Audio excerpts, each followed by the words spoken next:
षष्ठम स्कंद के अंतर्गत अजामिल की कथा आती है। सुखदेव जी कहते हैं, राजन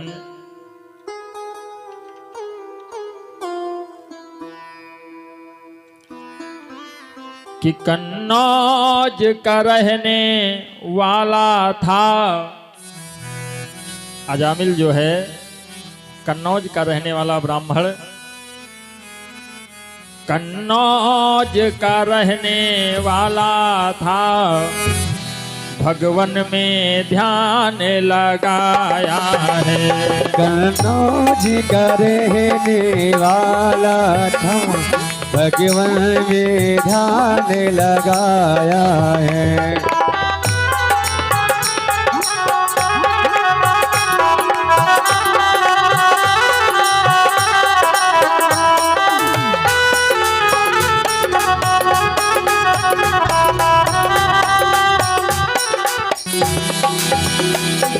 कन्नौज का रहने वाला था, भगवन में ध्यान लगाया है।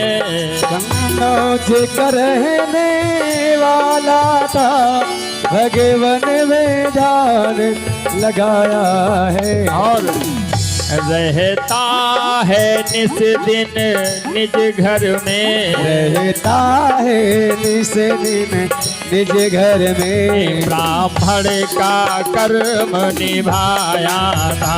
रहता है निस दिन निज घर में, ब्राह्मण का धर्म निभाया।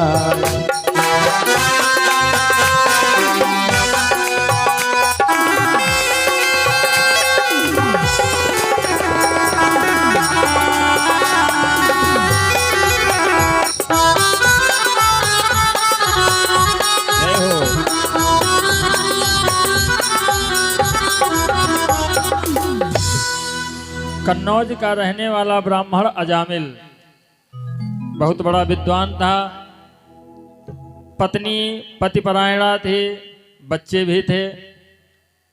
लेकिन कहते हैं कि हमारे भीतर बुराई प्रवेश करने के दो द्वार बताए गए हैं। भीतर हमारे बुराई प्रवेश करने के दो द्वार बताए गए हैं, एक सुन करके कान से और दूसरा द्वार देख करके आंखों से। इसलिए कहते हैं हमेशा अच्छी चीजों को देखना चाहिए। है आंख जो भगवान का दर्शन किया करे, और मुख वो है जो भगवान नाम संकीर्तन किया करे। इधर उधर की बातों में मन नहीं लगाना चाहिए। पहले उसमें किताब में आता था नहीं, बापू के बंदर थे तीन, आंख बंद कर कहता एक कभी बुराई को मत देख। अजामिल ब्राह्मण था, वेद पाठी था, ब्राह्मण के कर्म को करता था। 6 कर्म जो बताए गए वो 6 कर्म थे, उसके अंदर खटकर्मी ब्राह्मण था। लेकिन क्या हुआ कि एक दिन आंखों से उसने गलत देख लिया, बस बुराई प्रवेश कर गई। महाराज जंगल में लकड़ी लेने के लिए गया था, वहीं पर देखा कि एक शूद्र वैश्या में रत था। बस देखा, बस उसकी बुद्धि मलिन हो गई वहीं से, और उसी वैश्या के साथ में वहां से चला गया। बोलो राधे राधे। उसी वैश्या के साथ में चला गया। सुखदेव जी कहते हैं वो लौट करके आया ही नहीं। पत्नी को छोड़ दिया, पुत्रों को छोड़ दिया, सब कुछ छोड़ करके चला गया, घर से अलग रहने लगा। पहले पुरोहित का कर्म करता था, ब्राह्मणत्व था, और उसके बाद में बहुत बड़ा चोर बन गया। नित्य का काम है, चोरी करता है, डाके डालता है, धन लेकर के आता, आराम से खाता पीता, वैश्या के साथ में रहता है। सुखदेव जी कहते हैं 9 पुत्र हुए अजामिल से, उस वैश्या से 9 पुत्र हुए, और 10वां गर्भ फिर वैश्या को है, 10वीं संतान होने को है। इधर क्या हुआ, एक दिन संतों की टोली उधर से घूमती हुई गांव में पहुंची, तो संतों ने पूछा बच्चों से, भैया आपके गांव में कोई ब्राह्मण रहते हैं? बच्चों ने सहसा बता दिया मजाक के मारे। जानते थे कि अजामिल चोर है, लेकिन अजामिल के घर का पता बता दिया, कहाँ हाँ ब्राह्मण रहते हैं, अजामिल नाम है उनका, उन्हीं के यहाँ पे चले जाओ। संत लोग पहुंचे, अपना दल कमंडल जो कुछ था सब रखा, बैठ गए, पुकारा। रात्रि हो चुकी थी। अजामिल का काम था कि शाम को अपना बोरिया बिस्तरा लेकर के, रस्सी बगहा लेकर के चले जाते थे चोरी करने के लिए। अजामिल था नहीं। वैश्या निकली घर से, संतों को बिठाया, आसन दिया और उसके बाद में जल लेकर के आई। कहते कोई दरवाजे पे आ जाए तो प्रयास ये करें कि अपने से जितनी सेवा हो सके, क्योंकि अतिथि देवो भव, पहले दरवाजे पे लिखा होता था अतिथि देवो भव, अतिथि हमारा भगवान है। जल लेकर के आई। जैसे संत जी जल पीने के लिए चले, सोचा कि पहले बता दूं इनसे, क्योंकि पाप की भागी मैं क्यों बनूं। तो संत जी से कहा जल आप पिएंगे, लेकिन मेरी एक बात सुन लीजिए। कहा क्या बात है। कहा देखो हमारे पति जो हैं वो ब्राह्मण हैं, लेकिन मैं जात की वैश्या हूं।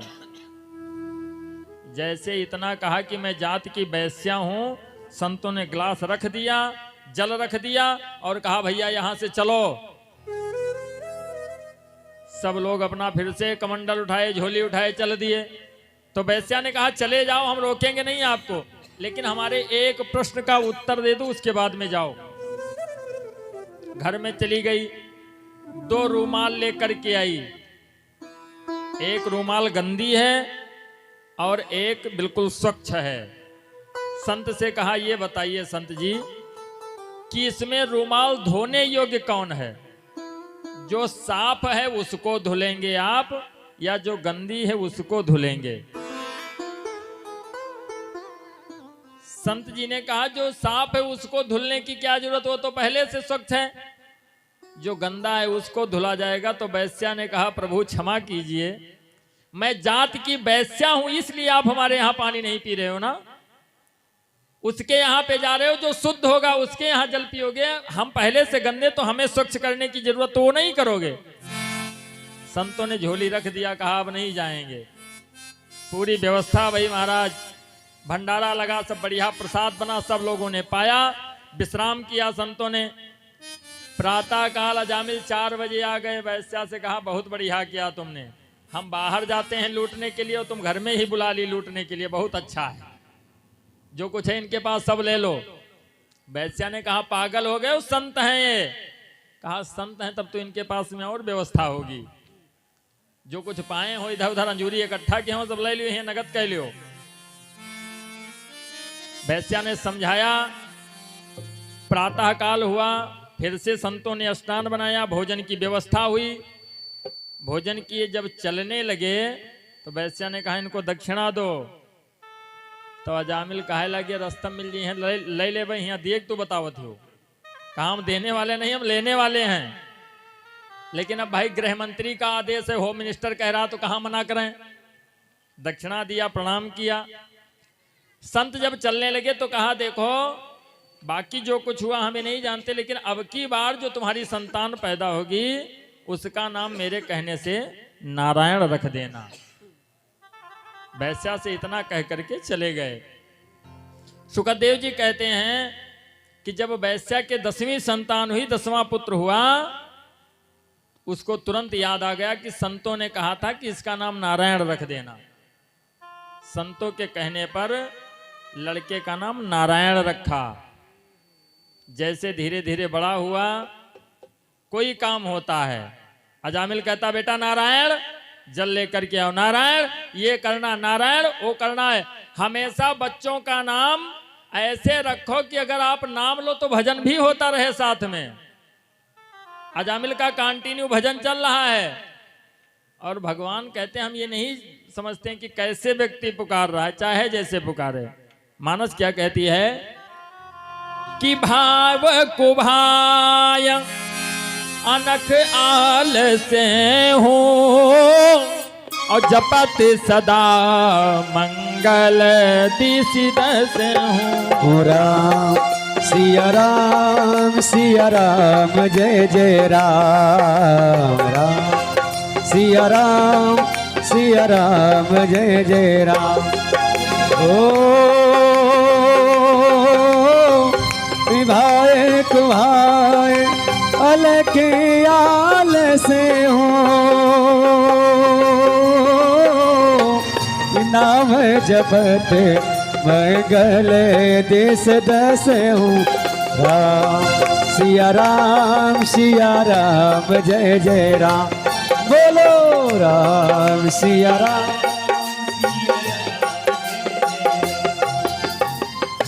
लंका में महाराज चारों प्रकार के भजन होते थे। भाव से कौन जपता था? विभीषण। और कुभाव से रावण।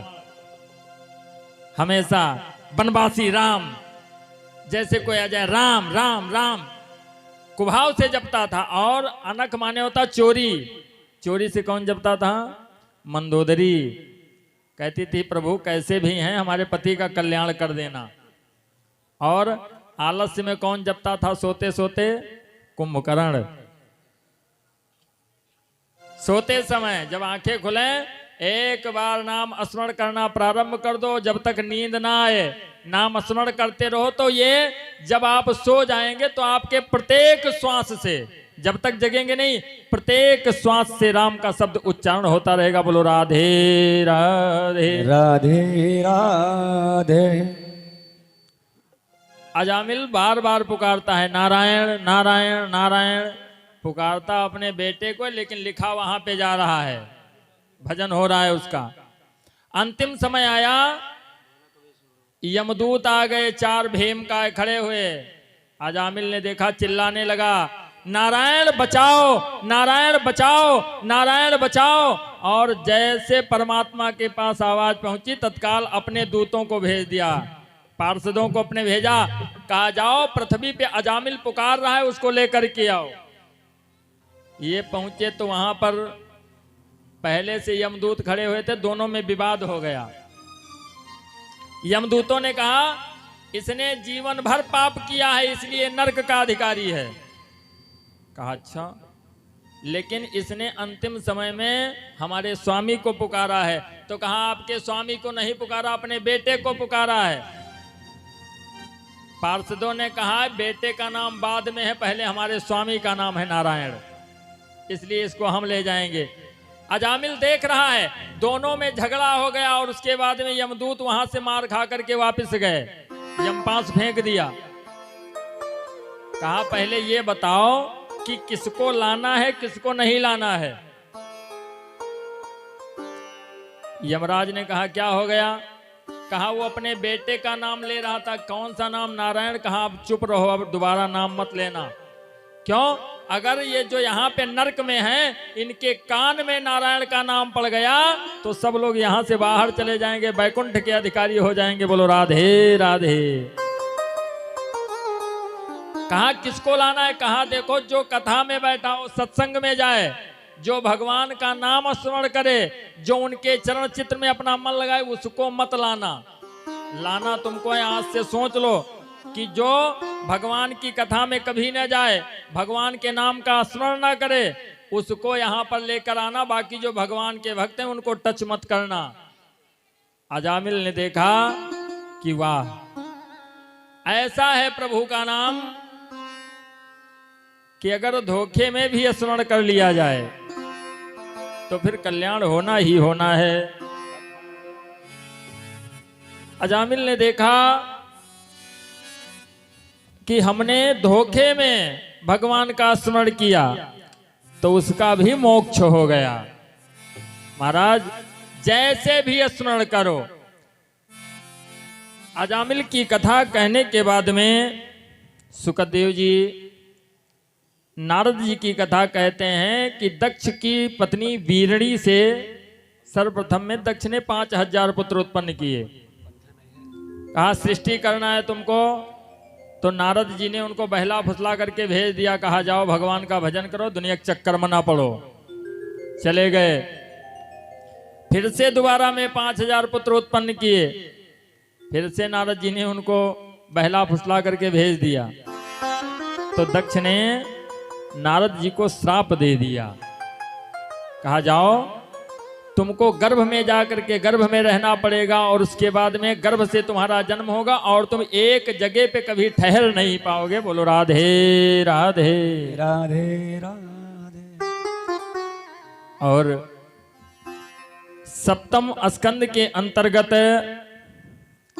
हिरण्यकशिपु की कथा आती है। सुखदेव जी कहते हैं कि हिरण्याक्ष का जो भाई था, हिरण्याक्ष को भगवान ने समाप्त कर दिया, लेकिन हिरण्यकशिपु उसी दिन से भगवान नारायण का द्रोही हो गया। भगवान का नाम किसी को नहीं लेने देता है, हमारा नाम जपो बस, हम ही भगवान हैं। अपना स्मरण करवाने लगा। कोई भी अगर भगवान का नाम लेता उसका वध करवा देता है वो। लेकिन उसी के घर में सुखदेव जी कहते हैं कि उनका बेटा जो हुआ वो बहुत बड़ा भगवान का भक्त हो गया। हिरण्यकशिपु वहां से जब उसके भाई हिरण्याक्ष को समाप्त किया तो वो चला गया ब्रह्मा जी की तपस्या करने लगा। घोर तपस्या करी, ब्रह्मा जी प्रकट हुए, बताओ क्या चाहिए? कहा हमको अमर कर दो। ब्रह्मा जी ने कहा हम ही नहीं अमर हैं तो आपको कहा अमर कर दें। इधर वो तपस्या कर रहा था और उधर इंद्र ने कयाधु का हरण कर लिया। जो हिरण्यकशिपु की पत्नी थी कयाधु, उसका हरण करके लेकर चल दिए। नारद जी मिल गए रास्ते में, कहा भैया ये क्या कर रहे हो? देवराज कहां लिए जा रहे हो? कहा ये गर्भवती है और जब हिरण्यकशिपु इतना दुष्ट है तो जब इसका लड़का पैदा होगा वो कितना दुष्ट होगा।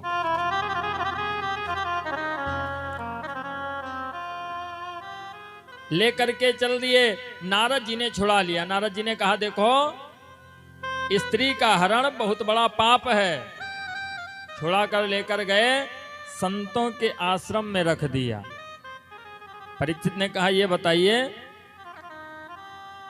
कि हिरण्यकशिपु जैसे राक्षस का पुत्र भगवान का भक्त कैसे हो गया? कहते भगवान भक्त इसलिए हो गया क्योंकि कयाधु जब प्रहलाद गर्भ में था, उसका पुत्र गर्भ में था, तो भगवान का भजन रसपान करती थी, सुनती थी, भगवान का भजन करती थी। दो प्रमाण हैं भागवत में। एक तो हिरण्यकशिपु का पुत्र प्रहलाद हुआ, जिसने गर्भ में भगवान का भजन सुना तो बाहर निकल करके आया और भगवान का भजन करने लगा। और दूसरी कथा द्वापर में है। अर्जुन की पत्नी जो सुभद्रा जी थी, उनको जब गर्भ था तो अर्जुन उनको बीहू तोड़ने की कथा सुनाते थे और अभिमन्यु गर्भ में चक्रव्यूह तोड़ने की कथा सुनकर के बाहर निकला। इसीलिए कहते हैं कि जब स्त्रियां गर्भवती हो तो उन्हें अच्छे अच्छे ग्रंथों का पाठ करना चाहिए। रामचरितमानस हो, गीता हो, धार्मिक ग्रंथों को पढ़ें तो क्या होगा कि बच्चा जब आएगा तो पहले से उसके अंदर संस्कार व्याप्त होगा, वो भगवान का भक्त होगा। ये प्रमाणित बात है। आज के समय में हम लोगों के पास तो काफी फोन आते, जब ग्रहण लगना होता है तो कहते हैं महाराज जी ये बताओ कि ग्रहण लगना है तो गर्भवती स्त्रियों को नहीं सोना चाहिए। हाँ नहीं सोना चाहिए। क्या करें? भगवान का भजन करो, रामचरितमानस पढ़ो। महाराज जी नींद आ जाएगी। ये बताओ मोबाइल देख सकते हैं? अब सोचो आज की संस्कृति कैसे गड़बड़ हो रही। छोटा बच्चा रो रहा, उसे फोन दे दो चुप हो जाएगा। महाराज जब माताएं फोन देखेंगी, कार्टून देखेंगी तो लड़का भी तो कार्टून ही होगा। बोलो राधे राधे। आज की संस्कृति हम लोग स्वयं खराब कर रहे हैं। बच्चे को बुक दे दो, गीता दे दो, रामचरितमानस दे दो, नहीं चुप होगा, लेकिन फोन दे दो बस तत्काल बिल्कुल साइलेंट। नहीं होना चाहिए। बातें ध्यान रखें, ये प्रमाणित बात है। जब गर्भ में अभिमन्यु सीख सकता है चक्रव्यूह को तोड़ना, गर्भ में हिरण्यकशिपु राक्षस का पुत्र भक्त प्रहलाद हो सकता है, तो आज के समय में भी प्रहलाद हो सकता है, आज के समय में भी ध्रुव हो सकता है। लेकिन हम लोग करना नहीं चाहते, अपनी संस्कृति से बहुत दूर जा रहे हैं महाराज। भगवान का भजन नहीं करना चाहते। बस फोन अगर मिल जाए फ्री में तो चलिए सीरियल देख लेते हैं, कोई आ रहा होगा, साथ निभाना साथिया, सास भी कभी बहू थी। नहीं, अच्छी अच्छी किताबों को पढ़ो, ये समझो कि हमारी संस्कृति वापस आ जाए। सुखदेव जी कहते हैं कि कयाधु को नारद जी ने आशीर्वाद दे दिया कि जब चाहोगी तब इस गर्भ को उत्पन्न करना तुम। हिरण्यकशिपु वापस आया, ब्रह्मा जी ने कहा अमरता का वरदान नहीं दे सकते तो मांगना शुरू किया, ना दिन में मरे, ना रात में मरे, ना अस्त्र से मरे, ना शस्त्र से मरे, जितना कुछ था सब मांग लिया महाराज। वापस आया, कयाधु जब घर में आई तो उसने पुत्र को जन्म दिया, वही भक्त प्रहलाद बना। छोटा सा लड़का जब 5 वर्ष का हुआ तो संडामरक जी के यहाँ पे भेजा, गुरुकुल में विद्या अध्ययन करने के लिए, जो राक्षसों का कॉलेज था। स्पेशल वहां पे राक्षसों के बच्चे ही पढ़ाए जाते थे। वहां पर जब गया तो वहां पे भी उसने भगवान के नाम का प्रचार कर दिया। जहां पर जाए महाराज वहीं पे ओम नमो भगवते वासुदेवाय, ओम नमो भगवते वासुदेवाय, ओम नमो भगवते वासुदेवाय। वासुदेवाय बोलो नंद नंदनाय, वासुदेवाय, वासुदेवाय बोलो नंद नंदनाय। ओम नमो भगवते वासुदेवाय, ओम नमो भगवते वासुदेवाय, ओम नमो भगवते वासुदेवाय। माई बाप पिताजी कहते कि हमारी पूजा करो, और लड़का उनके कहा था ये झूठ है, इनके पूजा न की हो। पिताजी कहते हमारी पूजा होनी चाहिए, और लड़का उन्हीं का विरोध कर रहा है कि इनके नाम न लिए, सब झूठ बोल रहे हैं। ईश्वर सत्य है। कहते क्या ढाई आखर प्रेम के पढ़े सो पंडित हो, मतलब धर्म में कितने अक्षर है? ढाई, और सत्य में ढाई। ईश्वर सत्य है और मृत्यु ये भी सत्य है। 2 चीजें सत्य है, बाकी सब संसार मिथ्या है महाराज। लेकिन आजकल सत्य नहीं बताया जाता है, सत्य को छिपाया गया और झूठ बतलाया गया। सत्य को छिपाया गया और झूठ बतलाया गया, ये नहीं बताया गया क्या क्या सत्य है। बचपन में बताया गया खेल कूद सत्य है, और जवानी में बताया गया धनधाम सत्य है, और अंत में पिंजड़े का पंछी जब पिंजड़े को तोड़ चला तो अंत में बताया गया राम नाम सत्य है, राम नाम सत्य है। लेकिन अब सत्य होने से क्या मतलब है महाराज? सत्य को पहले ही पहचानो, बाद में पहचाने से कुछ नहीं होगा। भक्त प्रहलाद गुरुकुल में जब तक गुरुजी रहते हैं तब तक जो पढ़ाते हैं वो पढ़ता हो, जैसे गुरुजी चले जाते हैं वैसे कहते हैं ये झूठ कह रहे हैं, हमारी बात पढ़ो। बस कहता है कि सब लोग भगवान का स्मरण करो, भगवान नारायण के अलावा कोई नहीं है दुनिया में, ये सब झूठे हैं। गुरुजी ने आकर के शिकायत करी, कितना कुछ किया महाराज। ये धर्म का रास्ता ऐसा है कि जब आप चलोगे तमाम कठिनाइयां आएंगी।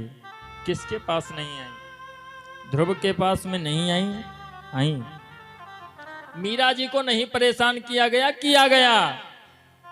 राणा ने तमाम कुछ किया, जहर दे दिया, घर से निकाल दिया, सब कुछ किया, लेकिन नहीं। जिसके ऊपर प्रभु की कृपा हो फिर क्या पूछना है। ऊपर से नीचे को गिरा दिया, प्रहलाद को बच गया। उसकी बहन थी ढूंढा राक्षसी, लेकर के बैठ गई अग्नि में तो खुद ही जल गई महाराज। एक भक्त ने त्योहार हम लोगों को दे दिया, जो होली का त्योहार मनाते हैं। आजकल लोग कहते हैं हैप्पी होली, तो होली होती है हैप्पी होली, होली की हार्दिक शुभकामनाएं। लेकिन कहना चाहिए प्रहलाद की होली की हार्दिक शुभकामनाएं, क्योंकि वो भक्त की देन है। ये त्योहार जो उस भक्त ने दिया है। अंत में जब सब तरीके से हार गया तब हिरण्यकशिपु ने सभा में खड़ा किया, कहा बोल तेरा भगवान कहाँ है, अब बता मेरे से। कहा वो तो हर जगह पे हैं, आपको नहीं दिखाई पड़ रहा है। कहा कहाँ में नहीं दिख रहा है? कहाँ? हमें तो हर जगह भगवान दिखता। वास्तव में कण कण में सब जगह पे भगवान है। कि हरि व्यापक सर्वत्र समाना, हरि व्यापक सर्वत्र समाना, प्रेम ते प्रगट होए मैं जाना, प्रेम ते प्रगट होए मैं जाना। भगवान कहते भाव का भूखा हूं मैं, भाव ही बस सार है। भाव से मुझको बजे तो भव से बेड़ा पार है। भाव बिन सुनी पुकारे मैं कभी सुनता नहीं, और भाव से एक फूल भी दे तो मुझे स्वीकार है। कुछ ना हो महाराज, हाथ ऊपर करो, LLPP लिख, लोढ़ा पढ़ पत्थर, हम कुछ नहीं जानते, सरेंडर कर दो भगवान के दरबार में बस। बाकी आपके हाथ में है, तुरंत भगवान की कृपा हो जाएगी। प्रहलाद से कहा बताओ इस खंभे में भगवान का बिल्कुल है। प्रहार किया जैसे महाराज खंभा टूटा, भगवान नरसिंह प्रकट हो गए। बोलो नरसिंह भगवान की जय। दौड़ करके हिरण्यकशिपु को पकड़ा, लेकर चौखट पे बैठ गए और अपनी जांग पे लिटाया। कहा बेटा ऑपरेशन शुरू करूं? हिरण्यकशिपु ने कहा हमें वरदान प्राप्त है। कौन सा वरदान प्राप्त है? ना दिन में मरूं ना रात में मरूं। कहा देख लो, ना दिन है ना रात है, गोधूली बेला है। अब बताओ, ना पृथ्वी में ना आकाश में। कहा वो भी गलत हो गया, जांग पे लिटाए हैं तुमको। और बताओ, ना घर के भीतर मरूं ना बाहर मरूं। कहा बीच में बैठे हो। और बताओ, कहा ना अस्त्र से मरूं ना शस्त्र से। तो कहा हमारे पास नाखून ही काफी तुम्हारा ऑपरेशन करने के लिए। और बताओ, कहा ना मुझे जानवर मार सकता ना मनुष्य मार सकता। तो कहा हम दोनों में हैं, आधा नर हैं आधा सिंह हैं। अब बताओ, जितना वरदान था सब गिना दिया, सब फेल होता चला गया।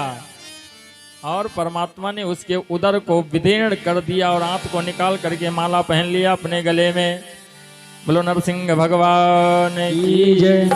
भगवान ने हिरण्यकशिपु को समाप्त किया। प्रहलाद से कहा तुमको जो कुछ मांगना है मांग लो। प्रहलाद ने कहा प्रभु चाहिए कुछ नहीं। अंत में प्रहलाद ने कहा कैसे भी हैं हमारे पिता, इनका उद्धार कर दीजिएगा। भगवान ने वरदान दिया कि आज के बाद में तुम्हारे परिवार में किसी को हम मारेंगे नहीं, और 21 पीढ़ी तुम्हारी तर जाएंगी, 21 पीढ़ियों का उद्धार करेंगे। प्रहलाद को आशीर्वाद दिया और अष्टम स्कंद के अंतर्गत गज और ग्राह का पावन चरित्र है।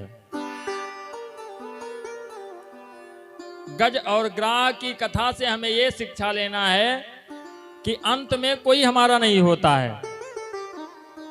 गज के अंदर असीम बल था, बहुत बलशाली था। अपने परिवार के साथ में जल पीने के लिए पहुंचा सरोवर में। जल पीने लगा। जल पीने के बाद हृदय में इच्छा हुई कि जल कीड़ा कर लें, और जैसे कदम को रखा जल में, बस एक ग्राह ने दौड़ करके पकड़ लिया। अभिमान है, बल का अभिमान है कि अभी हम इस ग्राह को निकाल करके बाहर रख देंगे। लेकिन धीरे धीरे करके वो ग्राह गजराज पे भारी पड़ने लगा। लेकर के जल के भीतर चला गया। जब थोड़ी सूंड बची तो उसने एक कमल के पुष्प को तोड़ा और भगवान को पुकारा, हे प्रभु। अब सोचो, जब हाथी था तो उसने मनुष्य की आवाज में तो नहीं पुकारा होगा, अपनी ही आवाज में पुकारा होगा। लेकिन उसकी भी आवाज को परमात्मा ने सुन लिया। गजराज ने जैसे पुकारा, तत्काल भगवान दौड़ पड़े बचाने के लिए, और पहुंच करके ग्राह को समाप्त किया, गजराज को जल के बाहर कर दिया। बोलो राधे राधे। ताली सब लोग बजाते हैं, जो हाथ लेकर के आए वो बजाते, जो भूल आए हैं घर पे वो कल लेके आएंगे। एक जगह कथा हो रही थी तो हमने कहा भाई सब लोग ताली बजाइए। क्यों?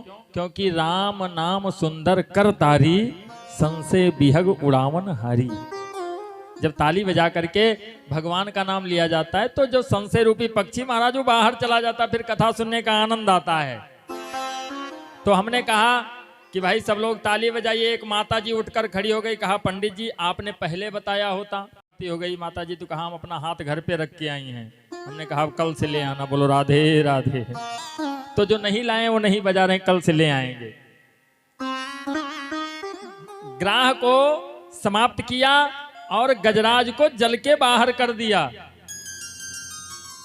परीक्षित कहते हैं कि ये बताइए कि पुकारा गजराज ने और उद्धार किसका हुआ? ग्राह का हुआ। ऐसा क्यों? भाई पुकारा था जिसने, उद्धार उसका कल्याण होना चाहिए, लेकिन उसका कल्याण ना हो करके ग्राह का उद्धार किया भगवान ने। सुखदेव जी ने कहा कि भगवान कहते हैं कि मेरा भक्त तो मेरा है ही, लेकिन जो मेरे भक्त के चरणों को पकड़ लेता है मैं पहले उसका उद्धार करता हूं। बोलो लक्ष्मी नारायण भगवान की जय हो। इसलिए भगवान ने ग्राह का उद्धार किया। और उसके बाद में दुर्वासा जी ने देवताओं को श्राप दिया है श्रीहीन होने का। सभा लगी हुई थी सुंदर सी ब्रह्मा जी की, वहां पे नित्य गान इत्यादि हो रहा था, सभी लोग बैठे थे। उर्वशी, मेनका, सुभरचला, रंभा जो अप्सराएं नृत्य कर रही थी, वहीं पे दुर्वासा जी बैठे हुए जप कर रहे थे। उर्वशी ने देखा कि इनका ध्यान हमारे नृत्य में नहीं है, ये जप कर रहे हैं। कहते हैं भगवान नाम लेने की कोई जगह नहीं होती, जहां बैठो वहीं लिया करो। गांव वालों ने, एक गांव में लोगों ने चंदा इकट्ठा करके नौटंकी का कार्यक्रम किया, तो नौटंकी वाले संझक जवाब दे दिए। तो दो लेडीज लेकर के आए नचाने के लिए। तो पहले तबला होता था, तबला और मंजीरा हारमोनियम। डांस होने लगा, नृत्य होने लगा, तो वहीं पर एक संत जी भी खड़े थे, वो भी देख रहे थे। जब समाप्त हुआ कार्यक्रम, संत जी वहां से चले तो सब हंसने लगे। कहा या देखो बाबा बने घूमत नहीं, वहां नाच देखत रहे। तो बाबा जी ने कहा ये बताओ कि तुम लोगों को कुछ मिला वहां पर? तो कहा हमको क्या मिला, जो करेंसी रखी थी वो भी दे दिया। तो बाबा जी ने कहा हमको मिला। आपको क्या मिल गया? हमने देखा नहीं। बाबा जी ने कहा हमको ये मिला कि तबला कहता धिक है, धिक है। तबला कहता धिक्कार है, तो जोड़ी कहती किनको किनको। तबला कहता धिक है, धिक है, तो जोड़ी कहती किनको किनको। तो वैश्या हाथ उठाए कहे इनको इनको इनको इनको। कहा इन लोगों को धिक्कार है जो यहाँ मुझे देखने के लिए आए। बोलो राधे राधे। महाराज लेने वाले कहीं से ले सकते हैं। दुर्वासा जी बैठे हुए हैं ध्यान अवस्था में, नित्य समाप्त हो रहा था, तो उर्वशी के गले में एक माला पड़ी थी, उसने उतार करके वो दुर्वासा जी को पिन्हा दिया। दुर्वासा जी की आंखें खुली, देखा हम संत हैं, हमको दुनियादारी से क्या मतलब है माला। वो उठ करके खड़े हुए, इंद्र को पिन्हा दिया। इंद्र अपने ऐरावत पे सवार हुए चल दिए। तो इंद्र ने वो माला उतार करके ऐरावत को दे दिया, उसके सूंड में। बंदर कहा जाने अदरक के स्वाद, भाई जानवर तो जानवर। उसने पैर के नीचे रख करके उसको कुचल दिया, और पीछे से दुर्वासा जी आ गए। और सबसे क्रोधी संत हैं दुर्वासा जी। जैसे देखा कि ये तो वही माला है, तत्काल श्राप दे दिया। कहा जाओ देवताओं, तुमको बड़ा घमंड है ना, अभिमान है, जाओ सभी लोग श्रीहीन हो जाओ, तुम्हारा जितना धन है वो सब समुद्र में चला जाए। अब जितना धन था, अमृत, उच्च श्रवा, लक्ष्मी, जितना कुछ था महाराज सब समुद्र में चला गया। 14 रतन, कुछ नहीं बचा। ये लोग श्रीहीन हो गए और उसी बीच में देवासुर संग्राम होने लगा, छिड़ गया। अब करें का, राक्षस जो थे वो भारी पड़ने लगे। कहते धन जिसके पास में पहुंच जाता, तो बहुत कम ही लोग ऐसे होते हैं कि जिन्हें पद और धन ये सब पा करके उसका अभिमान नहीं होता है। समुद्र के पास में गया तो समुद्र को अभिमान हो गया कि हमारे पास में धन है। भोलेनाथ ने विचार किया कि अब क्या करें। अब इधर देवता और असुरों में युद्ध हुआ, दोनों में। देवता सब भाग करके पहुंचे, भोलेनाथ रक्षा करो। कहा क्या हो गया, कहा अब क्या किया जाए।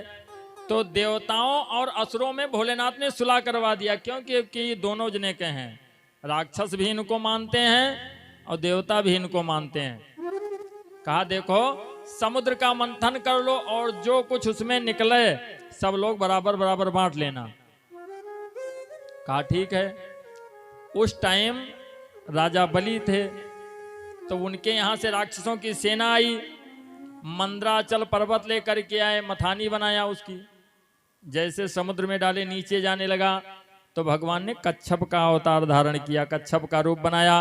बोलो कच्छप भगवान की जय। अपनी पीठ पे रोका मंदराचल पर्वत को और बासुकी की रस्सी बनाई, बासुकी नाग की। तो देवता शुरू से चालाक थे। कहा देखो भाई पूंछ हम ना पकड़ब। राक्षस से कहा देखो पूंछ हम नहीं पकड़ेंगे। तो राक्षस कहें पूंछ हम हो ना पकड़ब, चाहे मंथन हुए चाहे न हुए। कहा पूंछ अशुद्ध है, कोई कहें पूंछ हम ना पकड़ब, तो कहें पूंछ हम हो ना पकड़ब, मंथन हुए चाहे नहीं। अंत में देवता कहे चलो ठीक है, हम पूंछे के तरफ लाग जावे भाई, अशुद्ध है चीज पकड़ लेवे, आप मुख के तरफ लग जाओ। अब ये लोग मुख के तरफ लगे और जैसे मंथन शुरू हुआ, सुखदेव जी कहते राजन विष निकला, बहुत ढेर सारा विष निकला बासुकी के मुख से, और जितने राक्षस से आधे से ज्यादा पहले ही समाप्त हो गए। बोलो राधे राधे। आधे राक्षस जल करके समाप्त हो गए। कहा देखो ये लोग चालाकी की ही नहीं। तो देवताओं ने कहा भाई हम क्या करें। नारद जी से कहा कि फिर से जाओ। राजा बलि के यहाँ पे गए फिर से। तो राजा बलि ने कहा ये बताओ जो और सैनिक रहे वो राक्षस गए थे। कहा वो खा पी करके विश्राम कर रहे हैं। और सैनिक लेकर के आए तो समुद्र मंथन किया, जितना कुछ निकला सब देवता अपने लिए लेते चले गए। जब मदिरा निकली वारुणी तो वो दे दिया राक्षसों को, कहा ले जाओ तुम लोग पियो जाए आराम से, मस्त रहो। विष निकला तो अब ना राक्षस पी सके ना देवता पी सके। कहा इसको क्या करें। तो उसको लेकर के बाबा के पास में पहुंच गए, भोलेनाथ के पास में। भोलेनाथ ने देखा, कहा लेकर के आए, कहा हाँ दे दिया। तो भोलेनाथ ने उस विष को अपने कंठ में रोक लिया। क्यों? क्योंकि भीतर राम है, हृदय में राम है। अगर भीतर जाएगा तो राम को तकलीफ होगी, इसलिए उस विष को अपने कंठ में रोका। तभी से उनका नाम हो गया नीलकंठ। बोलो नीलकंठ महादेव की जय। और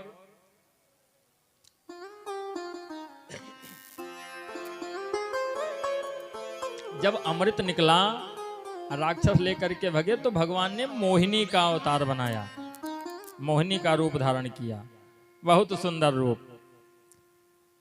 कल जो एकादशी थी इसी के दिन भगवान ने मोहिनी का रूप बनाया था। कल मोहिनी एकादशी थी। ये जो बैसाख चल रहा है, भगवान बाराह ने भूदेवी से कहा है कि मैं 12 महीने में सबसे पवित्र महीना बैसाख हूं। एक है मधुमास, जो चैत्र का महीना वो मधुमास, और बैसाख को कहते हैं माधव मास, सबसे पुण्य कारक महीना है। इसमें जितनी जयंती पड़ती है अन्य महीने में नहीं है महाराज। सबसे पहले कृष्ण पक्ष की प्रतिपदा को भगवान ने कच्छप का अवतार लिया, और उसके बाद में चतुर्थी को अनसुईया जयंती पड़ती है बैसाख में कृष्ण पक्ष में। फिर एकादशी को, जो कृष्ण पक्ष की एकादशी, वल्लभाचार्य जयंती पड़ती है। और उसके बाद में शुक्ल पक्ष प्रतिपदा को पाराशर जयंती पड़ती है। फिर तृतीया को अक्षय तृतीया परशुराम जयंती पड़ती है। परशुराम का अवतार हुआ इसी महीने में, और तृतीया को ही भगवान ने हयग्रीव का रूप बनाया। हयग्रीव जयंती भी इसी में पड़ती है।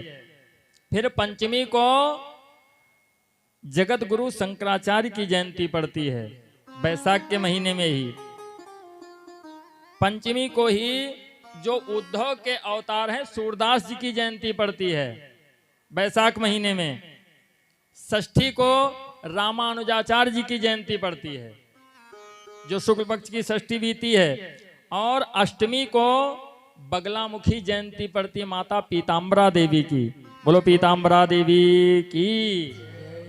और इस पृथ्वी पे गंगा जी जब आई, जो गंगा सप्तमी, इसके पहले जो शुक्ल पक्ष की सप्तमी गई है, उसी दिन गंगा जी पृथ्वी पे आई, जो गंगा सप्तमी पड़ती है।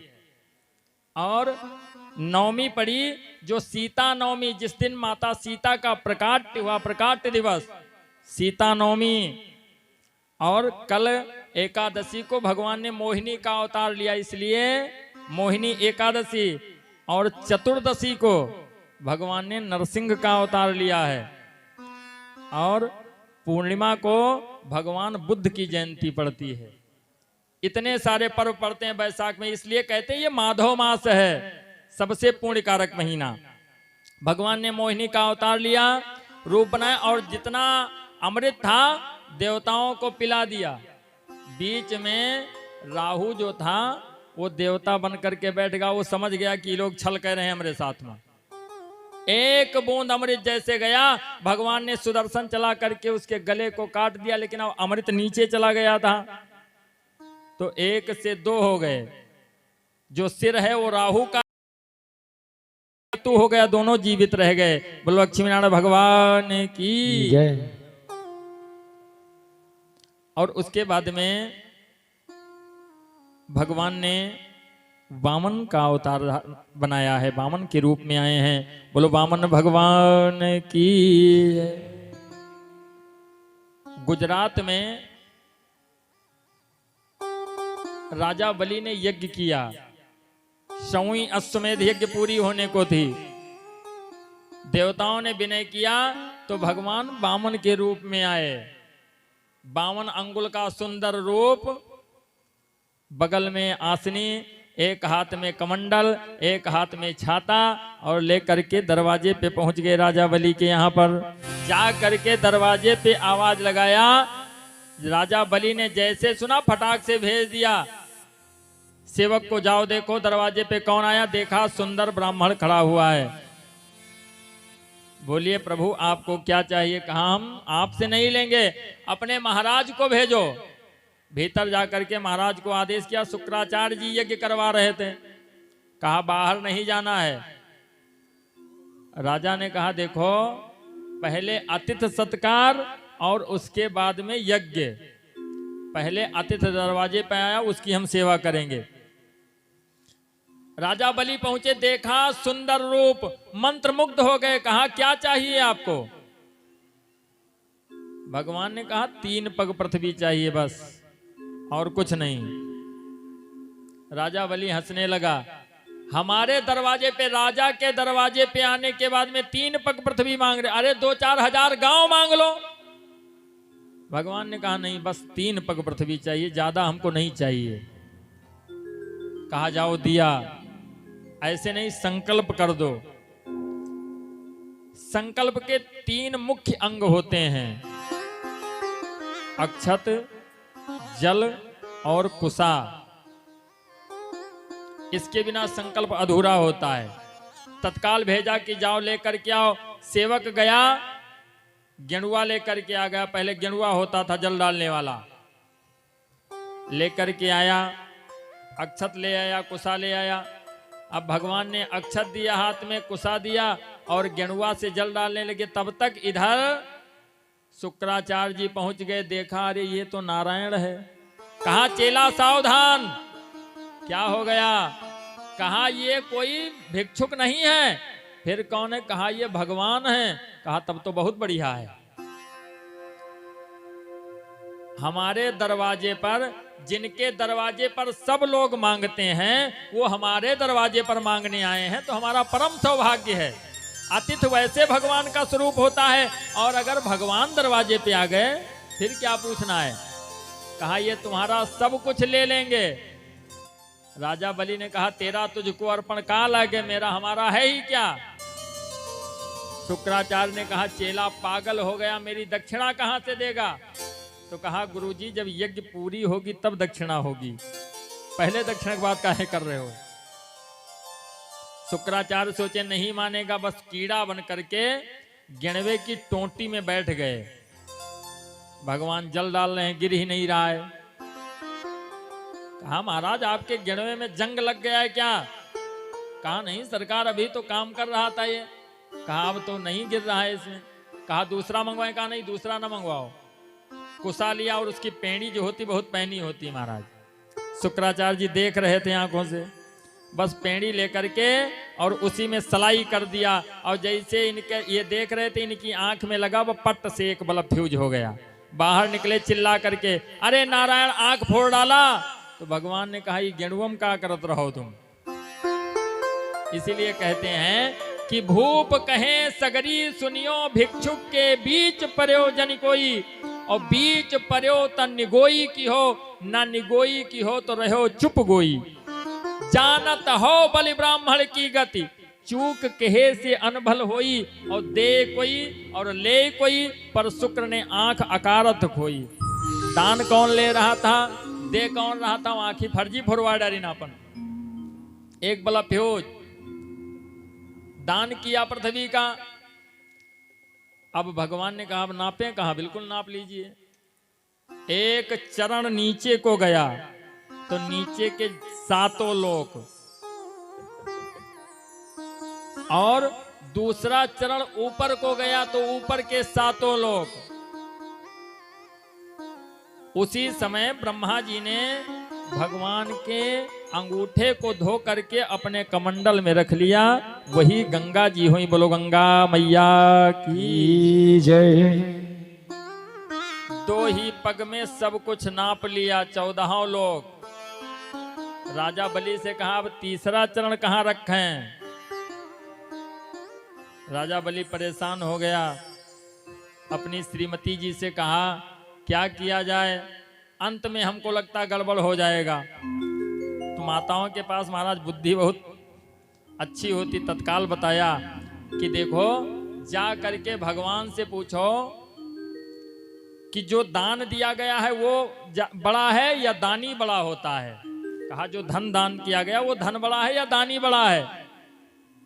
भगवान से जा करके राजा बलि ने पूछा तो कहा दानी बड़ा है भाई, उसके पास में था तो उसने दिया। तो कहा ठीक है, तब तो 2 पग अभी बाकी है। भाई 2 आपने नाप लिया है, और हमारे सर पर अगर हम बड़े हैं तो उसके दूना मतलब 4 पग। तो अब तीसरा पग हमारे सिर पे रख दीजिए। बोलो बांके बिहारी लाल की। भगवान ने तीसरा पैर राजा बलि के सिर पे रख दिया और उसको पाताल का राजा बना दिया।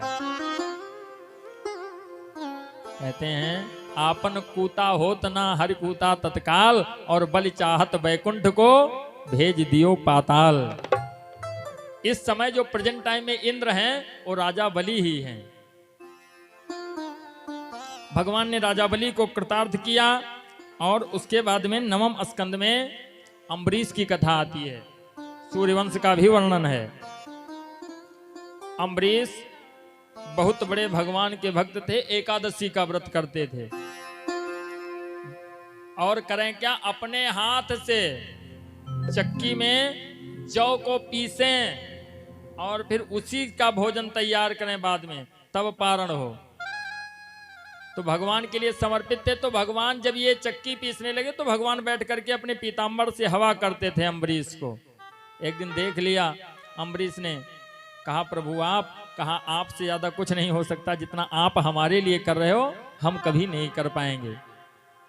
अम्बरीश की कथा है। और भगवान जन्म के पहले, कृष्ण जन्म के पहले राम जन्म की कथा आती है। सूर्यवंश का वर्णन है। सुखदेव जी कहते राजन पहले हम और आप भगवान राम के जन्म की कथा सुनेंगे। राम सिया राम जय जय राम।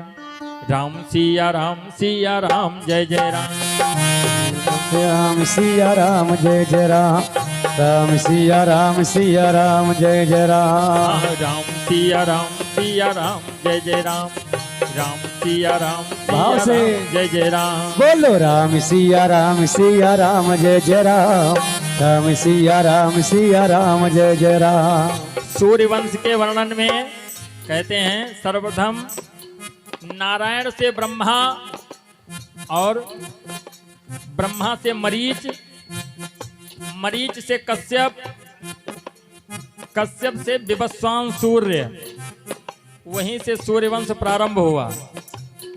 विवस्वान सूर्य से श्रद्धादेव मनु, श्रद्धादेव मनु से इक्ष्वाक, इक्ष्वाक से काकुत्स, काकुत्स के पुत्र अनयना, अनयना से पुरंजय, पुरंजय से विश्वरंध, विश्वरंध से चंद्र, चंद्र से सावत, सावत से बृहदाश्व, बृहदाश्व से कुबलयाश्व, कुबलयाश्व से त्रिबंधन और त्रिबंधन से मानधाता, मानधाता से अनरण्य, अनरण्य से त्रिशंकु, त्रिशंकु के पुत्र महाराज हरिश्चंद्र, और हरिश्चंद्र से रोहित, रोहित के पुत्र हरित, हरित से बाहुक, बाहुक से सगर, सगर से असमंजस, असमंजस से अंशुमान, अंशुमान से दिलीप, दिलीप से भागीरथ, भागीरथ से श्रुत, श्रुत से सौदास, सौदास के पुत्र सुदास, सुदास से अस्मक, अस्मक से मूलक, मूलक से एडविड, एडविड से प्रथम दशरथ, और दशरथ से विश्वशाह, विश्वशाह से खटवांग, खटवांग से दृगबाहु जिनका नाम दिलीप, दृगबाहु से पृथश्रवा, पृथश्रवा से रघु, रघु से अज, और अज से महाराज दशरथ। सूर्यवंश का वर्णन किया और उसके बाद में चंद्रवंश का वर्णन किया है। चंद्रवंश में जो महाराज बुद्ध से चंद्रवंश प्रारंभ हुआ, जहां पर जिनका पुत्र हुआ पुरूरवा, और वहीं से चंद्रवंश प्रारंभ हुआ है। चंद्रवंश की कथा सुनाते हुए कहते हैं कि एक बार भगवान शिव माता पार्वती के साथ में बैठ करके कथा कह रहे हैं कि मनु महेश मानस रच राखा, और सुषमा उपाई शिवा संग भागा। राम सिया राम जय जय राम। राम सिया राम जय। ओ राम सिया राम जय जय राम। राम सिया राम जय जय राम। राम सिया राम जय जय राम। बोलो राम सिया राम।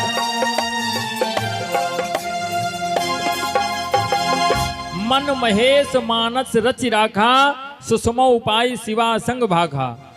पार्वती जी के साथ में बैठ करके कथा सुना रहे हैं और पार्वती जी बहुत ध्यान से सुनती हैं।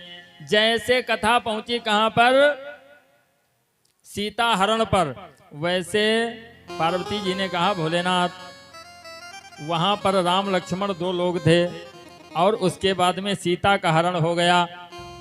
ऐसा ना हो कि यहाँ पर भी सोने का मृग आ जाए कहीं और यहाँ पर आप अकेले हैं, हमारा भी गड़बड़ हो जाए, मामला हरण हो जाएगा, क्या होगा। तो भोलेनाथ ने उस जंगल को रेखांकित कर दिया। कहा इस जंगल में कोई पुरुष आ ही नहीं सकता है और स्त्री से तुमको कोई भय नहीं है।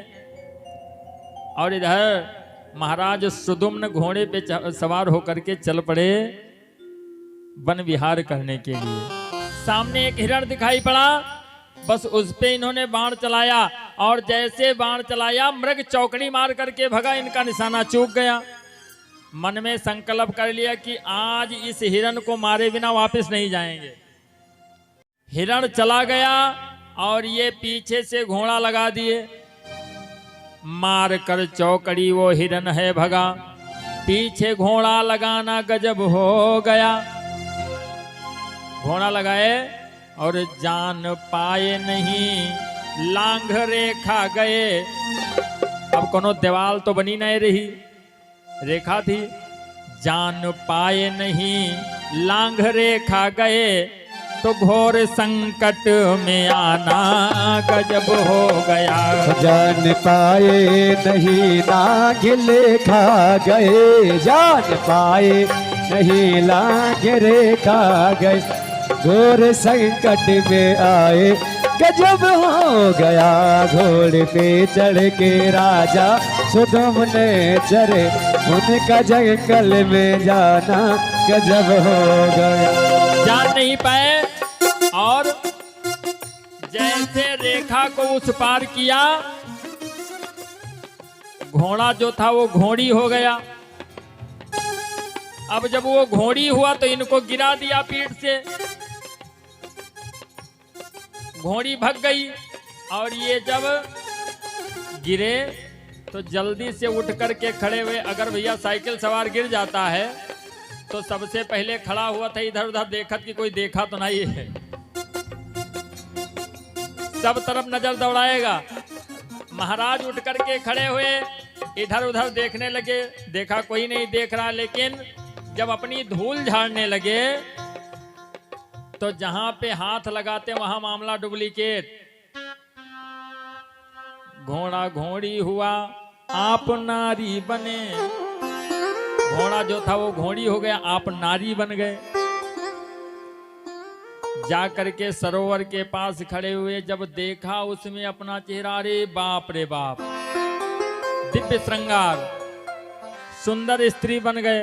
अब ये जाएं तो कहां जाएं, सोचते हैं अगर नगर को जाते हैं तो वहां कोई पहचानेगा नहीं, हम कहेंगे कि हम पुरुष रहे मेहरारू बनियन, कोई मनबे न करी। उदास होकर के बैठे। इधर चंद्रमा के लड़के बुध देवता पहुंच गए। बुध देवता ने देखा जंगल में सुंदर स्त्री अकेली बैठी हुई है, क्या बात है भाई। पहुंच गए सामने, परिचय पूछने लगे, कौन कहाँ की रहने वाली, कहाँ तुम्हारा धाम है, कहाँ की रहने वाली हो, घर कौन है। तो अब कहा बता दी हम कहाँ के रहने वाली हैं। कहा कहें कि हम रहने वाले रहने वाली हुई गन है, नहीं बोले। फिर कहा कौन बाप की बेटी हो तुम और तेरा क्या नाम है। तो राजा कहा कह दिए बेटी वाला नामो कौन हो नहीं है। कहा बताऊं कि बेटा रहन बेटी हुई गन, नहीं बोले। सोचा हो सकता और गड़बड़ हो। कहते कौन निठुर प्रीतम वह तेरा भूला तुझको छोड़कर। कौन गधा नालायक बदतमीज रहा जो इतनी सुंदर स्त्री को छोड़ दिया, नहीं बोले।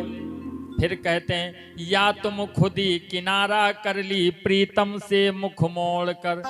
कहा ऐसा तो नहीं कि तुम्हारा पति विकलांग रहा हुए छोड़ के चली आई हुए, फिर नहीं बोले।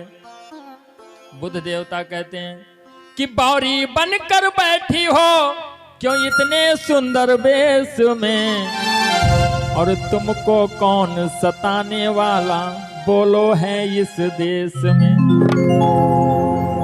महाराज नहीं बोले तो बुध देवता ने सोचा कि हो सकता हमारा पूछने का तरीका गलत हो, क्योंकि दो तरीके बताए गए हैं मानस में।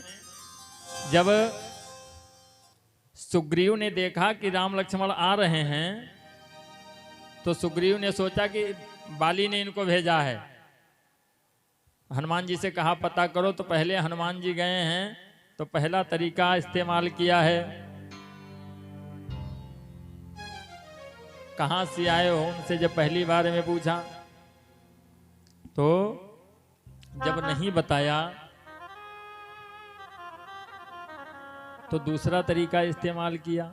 पहले में पूछा जब नहीं बताया तो दूसरे में कहते कठिन भूम कोमल पदगामी, हैं आपका पैर इतना कोमल है और ये नंगे पैरों से यहाँ घूम रहे हो, तो सब कुछ बता दिया। तो बुद्ध देवता सोचते हैं कि ऐसा तो नहीं कि हमारे पूछे में गलती हुए। दूसरा तरीका इस्तेमाल करते हैं भोजपुरी में, लचीली होती भोजपुरी। बुद्ध देवता ने कहा कोई बात नहीं है, चाहे तुमको पति ने छोड़ा हो चाहे पति को तुमने छोड़ा हो, हमसे कोई मतलब नहीं है, इससे हमें कोई मतलब नहीं है। हम हर प्रयास तुम्हारी सहायता करेंगे, बस अपनी सोच बताओ, तुम अपनी स्वीकृति हमको दे दो। महाराज ने सोचा मन ही मन कि हो सकता है ये देवता इबे करें, फिर से हमका पुरुष बना दिए। बुद्ध देवता ने कहा अपनी स्वीकृति बतलाओ तो हम तुमसे विवाह करने को तैयार हैं, चाहे जैसा हो। कहा नहीं तब ठीक है। अब महाराज सोचते कि हम अगर नहीं बोलते हैं तो ये देवता हैं चले जाएंगे, और अगर कोई राक्षस आ गया तो वो हमसे परमिशन न मांगी, विदाउट परमिशन लव मैरिज कर लेगा। और अगर राक्षस नहीं आया, कहीं मानव भक्षी भेड़िया महाराज आ गए, तब तो जीवन जय सीताराम हो जाएगा। तो इसलिए अच्छा इनको स्वीकृति दे दो। बुद्ध देवता ने वहीं पे विवाह कर लिया और लेकर के पहुंच गए महलों में। ये वहीं पे रहने लगे महाराज। समय आया तो इनके एक पुत्र उत्पन्न हुआ जिसका नाम पुरूरवा हुआ। इधर महारानी परेशान, गुरुदेव को बुलाया। गुरुदेव देखिए महाराज गए थे, आए नहीं। तो जब मुनिवर ध्यान लगाए और बात जान सब पाए, तो रानी को समझाए कि अब समझो मामला गड़बड़ है। कहा सब गड़बड़ हो गया। क्या हुआ? गुरुजी कहते हैं कि हे महारानी, तुमको भगवान ने जनानी बना करके भेजा था और महाराज जाए के जनाना बनी गई। अब ये बैठे आंगन में बुद्ध देवता के जो सुपुत्र हैं उनके बुकवा लगा रहे थे। इधर गुरुजी ने भगवान भोलेनाथ का ध्यान किया, उनके चरणों में विनती करी, तो राजा को आधा पुरुषत्व प्रदान किया। मतलब 15 दिन पुरुष रहे और 15 दिन स्त्री बने। अब ये बैठे बुकवा लगा रहे थे लड़के को, वैसे पुरुष बन गए, और जैसे पुरुष बने वो लड़का को उठाए और लेकर के भाग आए अपने नगर को। महारानी को लड़का दे दिया, राज करने लगे। लेकिन जैसे 15 दिन पूर्व हुआ, सिंहासन पे बैठे हुए थे, फिर से जनाना बन गए। ये बात कोई जाने ना। और लड़का की तो दुर्दशा है, 15 दिन जी का बप्पा कहा था, 15 दिन बाद उसका अम्मा का है परत है। परेशान हो खुदे कि किसको माता कहे किसको पापा कहे, गड़बड़ मामला। गुरुजी को फिर से बुलाया तो गुरुजी ने कहा देखो अब माता पार्वती की विनय करो। तो महाराज ने और महारानी ने पार्वती के चरणों में विनय किया, तो माता पार्वती ने पूरा पुरुषत्व प्रदान किया। बोलो शंकर भगवान की जय, बोलो बांके बिहारी लाल की जय हो, बोलो बालाजी सरकार की जय हो। सुखदेव जी कहते पुरूरवा से चंद्रवंश चला है आगे, और अब 10वें स्कंद में प्रवेश करते हैं। यद वंश की पावन कथा सुनाते हैं आपको। सुखदेव जी कहते राजन कि सुनिएगा राजन हम तुमको, सुनिएगा राजन हम तुमको, वो पावन कथा सुनाते हैं। सुनिएगा राजन हम तुमको, वो पावन कथा सुनाएंगे। सुनिएगा राजन हम तुमको, पावन वो कथा सुनाएंगे। और भगवान का कैसे जन्म हुआ, भगवान का कैसे जन्म हुआ, वो पावन गाथा गाएंगे। भगवान का कैसे जन्म हुआ, वो पावन गाथा गाएंगे।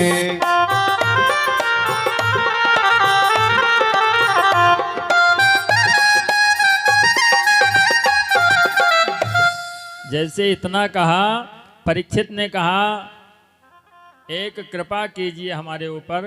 कहा क्या है? कहा देखो अभी आपने सूर्यवंश का, चंद्रवंश का ये सब चरित्र जो सुनाया वो संक्षेप में सुनाया, लेकिन अब जो यदुवंश का चरित्र सुनाया जा रहे हैं उसको विस्तार से सुनाइएगा। ये जो 10वां स्कंद है ये प्रभु का हृदय है। भगवान की जितनी लीला है 10वां स्कंद में ही है, उत्तरार्ध और पूर्वार्ध मिला करके। कहा यदुवंश का चरित्र बहुत विस्तार से कहिएगा, क्योंकि हमने सुना है कि हमारे जो पूर्वज थे उनका लगाव यदुवंश से बहुत ज्यादा था, इसलिए इसको विस्तार से कहिएगा। सुखदेव जी कहते राजन, मथुरा के महाराज आहुक जिनके 2 संतानें हैं, उग्रसेन और देवक। देवक की पुत्री देवकी और उग्रसेन के कोई संतान नहीं है। उम्र व्यतीत होती जा रही है। महारानी पवन रेखा जो चिंतित रहती हैं। कंस जन्म की कथा जो है वो महाराज श्रीमद् भागवत में नहीं, ये श्रीमद् देवी पुराण में है। जैसे कोई खोजने लगे कि पंडित जी कहे थे उसमें कंस जन्म, ये कथा देवी पुराण में आपको मिलेगी, श्रीमत में नहीं है। प्रसंग चल रहा है इसलिए सुनते चलें। महारानी पवन रेखा परेशान हैं, उग्रसेन को बुला करके एक दिन कहती हैं कि महाराज, महारानी ने विनय किया। महाराज उग्रसेन ने कहा देखो समय के पहले कुछ नहीं मिलता है, जो भाग्य में है महाराज वो भाग करके आएगा, और जो भाग्य में नहीं वो आकर के भाग जाएगा। बोलो राधे राधे।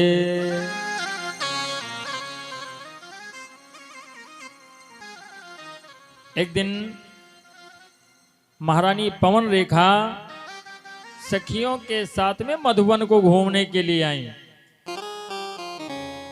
सखियों के साथ में बैठ करके कहा देखो हमें अपना बचपन याद आ रहा है। हम लोगों को भी कभी कभी आ जाता है बचपन याद। जब छोटे बच्चे पढ़ने नहीं जाते हैं और बच्चे उनको पकड़ कर ले जाते हैं तो याद आता है कि हम हो नहीं जाए रहा तो लड़के पकड़ लेके जाते रहे। अब ये संयोग ही है, बाबा की कृपा, हम लोग भी पढ़ने में बहुत कच्चे थे महाराज, इच्छा नहीं होती थी कि पढ़ें, लेकिन परमात्मा जो करवाता वही होता है।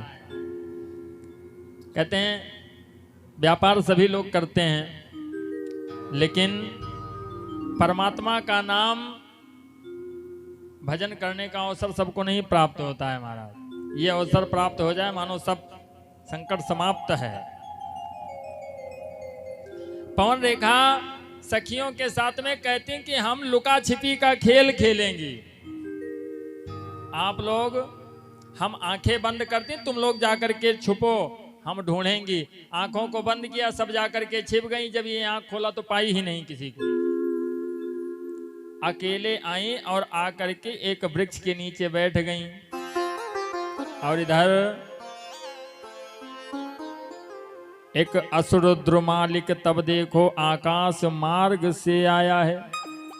द्रुमालिक नाम का राक्षस जा रहा था, देखा कि सुंदर स्त्री बैठी हुई, नीचे दृष्टि डाला, ध्यान किया कि ये तो महारानी पवन रेखा हैं, अपने सखियों से अलग हो गई हैं। तत्काल पहुंच गया उग्रसेन का रूप बना करके। महारानी ने देखा, उठ करके खड़ी हो गई। महाराज आप, कहने लगा तुम्हारे आने के बाद में मथुरा पूरी शमशान लगने लगी, इसलिए चला आया। महारानी ने कहा आपको आज तक मैंने इतना आसक्त नहीं देखा। जान नहीं पाई और उस राक्षस को पति समझ करके जैसे अपनाया, माया उसकी समाप्त हुई। देखा भयानक रूप, महारानी क्रोधित हो गईं।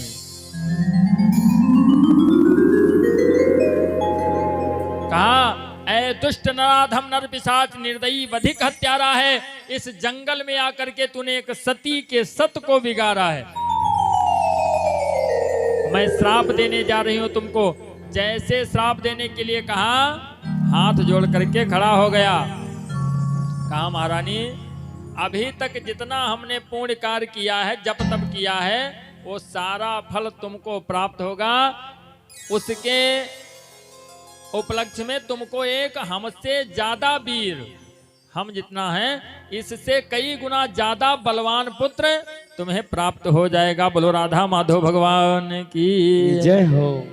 कहते हैं समय आने पर उसी द्रुमालिक के अंश से कंस का जन्म हुआ। गर्गाचार्य जी आए, जात कर्म संस्कार किया। उग्रसेन से बताया कि जितना तुम अपने प्रजा की सेवा करते हो उतना ही प्रजा को तकलीफ देगा। महाराज सोचे कि इसको समाप्त कर दें, लेकिन गर्गाचार्य ने कहा इसको मारिए मत। क्यों? क्योंकि है मूल नक्षत्र गंडांत योग, खुद अपना नाश कराएगा। फिर इसे मारने के खातिर नारायण मथुरा आएगा। कहा भगवान को स्वयं आना पड़ेगा इसको मारने के लिए। उग्रसेन ने कहा चलो कोई बात नहीं, लड़का चाहे जैसा है लेकिन परमात्मा का दर्शन तो करवा देगा, बहुत अच्छा है। ये सोच करके उसको पालने लगे। जैसे जैसे वो बढ़ने लगा, 7 वर्ष का हुआ तो खेलने बच्चों के साथ में जाता है तो लड़कों से कहता है देखो कुआं में वो बाघ देखा थे, जैसे देखे लात पर टांग पकड़ हम डाल दिए थे। बच्चों को पेड़ पे चढ़ा देता और नीचे से कांटा लगा देता है, चला आता है। इतना दुष्ट, दुष्टता बढ़ती गई। 12 वर्ष का हुआ, मगध देश पे आक्रमण कर दिया। जहां का राजा जरासंध था उसको परास्त करके वहां से चलने लगा। तो जरासंध ने सोचा ये इतना दुष्ट है, इससे रिश्तेदारी लगा लेते हैं। अपनी 2 बेटियों का विवाह, अस्ति और प्राप्ति, दोनों बेटियों का विवाह कंस के साथ में कर दिया। लेकर पहुंच गया, कहा पिताजी आप हमारा एक विवाह नहीं कर पाए, हम 2 कर लाए। सुखदेव जी कहते हैं समय व्यतीत होता गया। एक दिन उग्रसेन सिंहासन पे बैठे हुए भगवान का भजन कर रहे हैं। कंस पहुंच गया, कहा पिताजी। कहा हाँ बेटा। कहा किसका भजन कर रहे हो? कहा राम का भजन कर रहे हैं। पागल हो गए, बुढ़ापम छठियाई हो कहा हैं? राम का भजन कर रहे हो? उस वनवासी का नाम ले रहे हो जिसको पिता ने घर से निकाल दिया। पत्नी को रावण लेकर के चला गया। ये कहो अगर बंदर ना होते तो अपने पत्नी को वापस नहीं ला पाते हो। जो अपनी मदद नहीं कर पाता है तुम्हारी क्या मदद करेगा? ऐसे देवता का भजन किया जाता है जो मदद ही न कर पाए मौके पे। कहा फिर किसका भजन करें? तो कहा भजन करो शंकर जी का। बहुत सरल देवता है महाराज। जल के चढ़ाए जमलोक से उबार लेत, चाउर चढ़ाए चक्रवर्ती कह देते हैं। चंदन के चढ़ाए 14 भुवन बख्शीश देत, दीप के दिखाए 7 दीप दई देत है। भांग यो धतूर के चढ़ाए शिव सुरलोक दे, मदार बेलपत्र के चढ़ाए शिव संग लय लेत हैं। हर हर किए से हरत कलेश सब, गाल के बजाए शिव निहाल कही देते हैं। बोलो काशी विश्वनाथ भगवान की जय। कहा ऐसे देवता हैं कि कुछ ना हुए, एक लोटा जल लियो जाओ फट से चढ़ाऊ जाए और प्रेम से 2 चक्कर गाल बजा दी खुश ले जाओ। और देने लगते हैं तो धन धन भोलेनाथ तुम्हारे कौड़ी नहीं खजाने में, और 3 लोग बस्ती में बसाए आप बसे वीराने में। बाबा हमेशा कहाँ रहते? शमशान में। क्यों? मतलब सम्माने बराबर शान। जहाँ पे सब लोगों की शान बराबर हो महाराज, कोई बड़ा छोटा कोई ऊंचा नीचा नहीं है, और 24 घंटे दरवाजा खोल करके बैठते हैं। क्यों? ऑल टाइम व्यक्ति आते, जिंदों का जरूरत पड़ते, मुर्दों की जरूरत पड़ते, वहीं पे ऑल टाइम दरबार खुला रहता है। बहुत सरल देवता। कंस ने कहा शंकर जी की पूजा करो, उनका जाप करो। उग्रसेन ने कहा ये बताओ कि शंकर जी किसका भजन करते हैं? कहा ये नहीं जानते हैं। कहा तब क्या जानते हो? मानस कहती है शिवद्रोही मम प्रिय मम द्रोही शिवदास, ते नर करहि कलप भर घोर नरक मावास। राम जी कहते कि मुझे भजने वाला शंकर को नहीं भजता है, और शंकर जी कहते मुझे भजने वाला राम को नहीं भजता है, तो हम उसे कभी नहीं मिलते हैं। बोलो शंकर भगवान की जय। फिर से भजन करने लगे, और जैसे फिर से भजन शुरू किया, कहा पिताजी आप अब राज करने के काबिल नहीं हो। हाथ पकड़ा, सिंहासन से नीचे उतार दिया, और मुकुट लेकर के अपना लगाया, सिंहासन पे बैठ गया। कहा मथुरेश्वर आज से कंस हुआ, मेरी आज्ञा पालन होवे। कहा हम राजा हो गए। अब जो मंत्रीगण थे, सेवक थे, कहा हाँ बताइए अब क्या हो? तो कहा हमारे पिताजी से श्री गणेश करो, सबसे पहले इनका ले जाओ कारागार में डालो जाए, शुभ काम इन्हीं से शुरू करो, और उसके बाद में सब जगह पे जाओ, अगर कोई भगवान का भजन करने वाला मिल जाए तत्काल समाप्त कर दो। अगर भजन करना है तो लोग मंत्र जपें कंसाय नमः, हमारे नाम जपें बस, बाकी और दुनिया कोनो देवी देवता कोई नहीं है। दूसरे का नाम ले तुरंत मारो, देर न करो। जब कंस का अत्याचार पृथ्वी पे बढ़ा तो कि तब धेनु रूप धर के पृथ्वी, तब धेनु रूप धर के पृथ्वी, नारायण सन्मुख आई है। तब धेनु रूप धर के पृथ्वी, नारायण सन्मुख आई है। तब धेनु रूप धर के पृथ्वी, नारायण सन्मुख आई है। और पूछा है जब नारायण ने, पूछा है जब नारायण ने, तो अपनी व्यथा सुनाई है। पूछा है जब नारायण ने, सब अपनी व्यथा सुनाई है।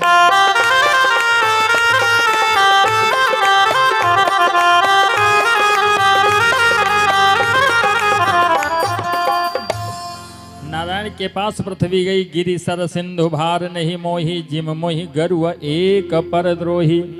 पृथ्वी कहती मेरे ऊपर नदियां झरने पहाड़ ये सब भार नहीं है, लेकिन जब कोई दुष्ट राजा हो जाता तो वो भार असहनीय हो जाता है मुझसे। हे प्रभु मेरे कष्ट को समाप्त करें। भगवान ने आश्वासन दिया, कहा जाओ समय पड़ने पे हम आएंगे। इधर उग्रसेन ने कंस को एक दिन बुलाया, कहा बेटा हमें चिंता हो रही है। किस बात की चिंता? सबको चिंता होती है महाराज। उग्रसेन ने कहा कि बेटा सिंहासन मुकुट तुम्हारा था, उसको है तुमने धार लिया।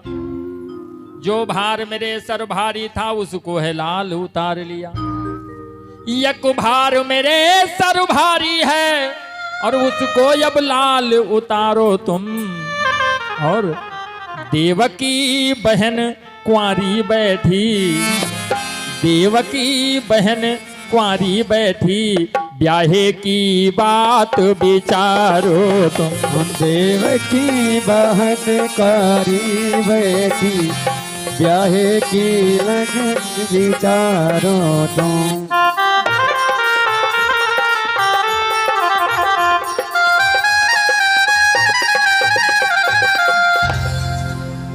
देवकी बहन तुम्हारी कुंवारी है, विवाह के लिए सोचो।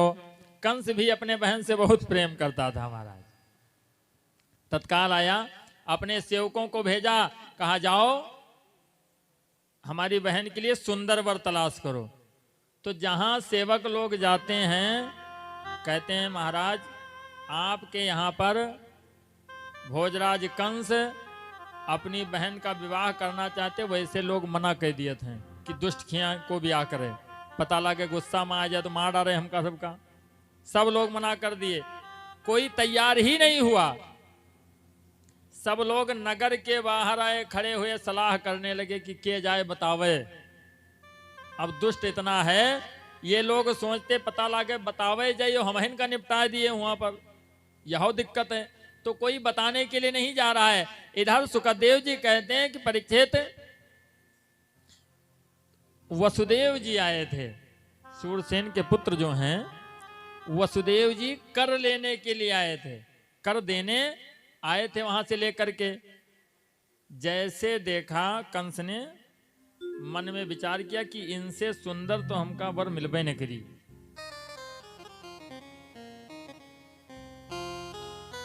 वसुदेव जी को बुलाया, कहा मित्र यहां आओ, मित्र यहां आओ।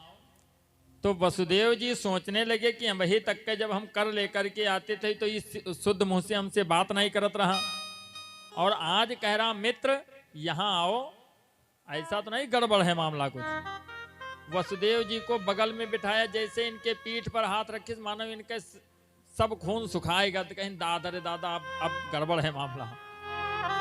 कहा मित्र तुम तो हमारे मित्र हो, बहुत पुराने मित्र हो, हमारी तुम्हारी परिचय है। वसुदेव जी कहते हैं महाराज हमसे कोई गलती हुई है। कहा नहीं, आपसे कैसे गलती हो सकती है। तो कहा आप आदेश करो। तो कहा आदेश ये है कि हमारी बहन जो देवकी है उसके साथ में हम आपका विवाह करना चाहते हैं। अब वसुदेव जी मानो कांटे बिरवा पर से गिरेगी। कहा महाराज एक विवाह हमारा पहले हो चुका, अब हम विवाह नहीं करेंगे, दो विवाह तो करबे न करबे हम। जैसे इतना कहा वैसे तलवार के मुठिया पर हाथ रखे कहा यह देखो, ये देखत हो। अब वसुदेव जी क्या करें, कहे ऑप्शन आपके पास में दो है, या तो विवाह कर लियो और या तो मौत के घाट उतार देवे। तो वसुदेव जी सोचन ब्याह के लिए तो धीरे धीरे मरब, नहीं अब तुरंत मार दी। वसुदेव जी ने सोचा कि जिंदा रहना है अगर तो विवाह कर लो, नहीं मार देगा। कहा ठीक है महाराज आपकी बात हमको स्वीकार है, विवाह करेंगे। तत्काल लग्न मुहूर्त का पत्र इनको दे दिया, रोरी अक्षत नारियल टीका इत्यादि, और कहा एक बात ध्यान रखना कि समय से बारात आ जाए, नहीं तो आपको तो पता ही है। वसुदेव जी ने कहा महाराज 2 घंटा पहले आ जाइए, क्योंकि महाराज मार के आगे भूत भागत है, आदमी का भी साथ है। कहा 2 घंटा पहले हम आ जाओ, आप परेशान न हुए। चले आए। मथुरेश्वर ने अपने नगर को सुंदर तरीके से सजवाया। विवाह का दिन आया, वसुदेव जी जल्दी से तैयार हुए, बढ़िया फर्स्ट क्लास तैयार होकर के बारात लेकर पहुंच गए टाइम से पहले। मंडप के नीचे जब ही आए राजकुमार, नारी मंडल ने किया परछन भली प्रकार, गर्ग पुरोहित ने किया साखोचार बखान, तब भूपति करने लगे सुता का कन्यादान। महारानी पवन रेखा, महाराज उग्रसेन मंडप के नीचे बैठे, कन्यादान का समय है, सभी की आंखों में आंसू हैं। कन्यादान का समय ही ऐसा होता है कि उस टाइम जितने लोग होते हैं सबकी आंखों में आंसू होते हैं। सखियों ने जब है किया गीत से आज बयान, तब भूपति ने कर दिया सुता का कन्यादान। बोलो श्रीमद् भागवत महापुराण की जय हो, बोलो बांके बिहारी लाल की जय। महाराज ने कन्यादान किया। प्रातः काल जब विदाई होना हुआ, कंस ने रथ को सजाया। क्यों? अपनी बहन को भेजने के लिए हम स्वयं जाएंगे। बहन को रथ पे बिठाया, वसुदेव और देवकी को लेकर जैसे चला। देवकी मुड़ मुड़ करके देखती हैं, पवन रेखा की तरफ और बार बार उनसे लिपट करके रोती हैं, माँ आज आपसे हमको दूर जाना पड़ रहा है।